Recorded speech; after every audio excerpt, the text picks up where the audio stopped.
We can be talking about new ideas, new opportunities, things that we can be doing together to enhance the business, more new investments, different types of investments, and we find that it really is an advantage.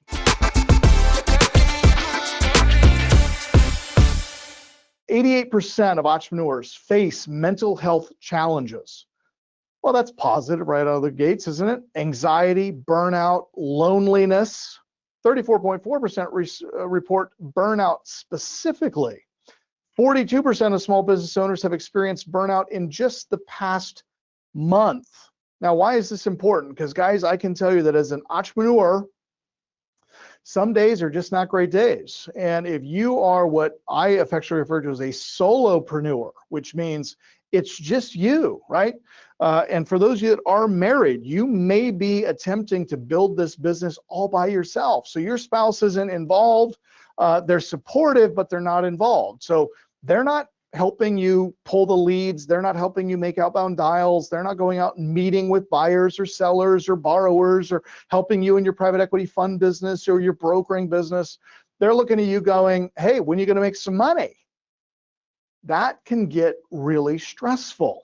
And that's why I want you to think about this.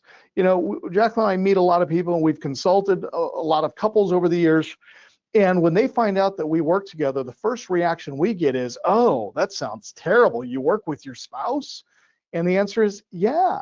And I can tell you, the first couple of years, it was terrible because we didn't know things we should be doing. And that's what I'm going to hopefully share with you this evening. The things you should be doing or could be doing that could make working with your spouse really enjoyable.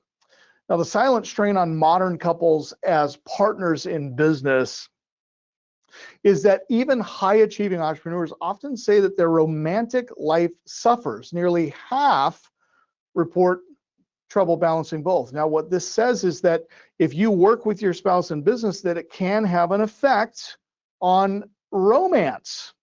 Now, point number two, in couple-led businesses, unresolved relational tensions often spills over into the business's health and stability. And here's the point: when stress is constant, boundaries blur, and communication breakdowns, even the strongest partnerships, business or marriage, can fracture.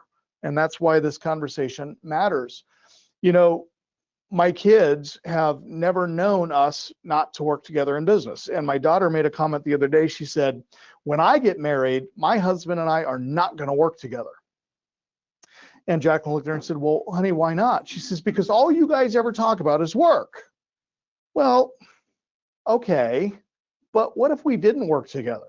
What would we talk about? Now, I know couples who don't work together, and my understanding is they talk about their boss or people at work, and they complain to each other about, well, my boss did this, well, my boss did that, well, my coworker.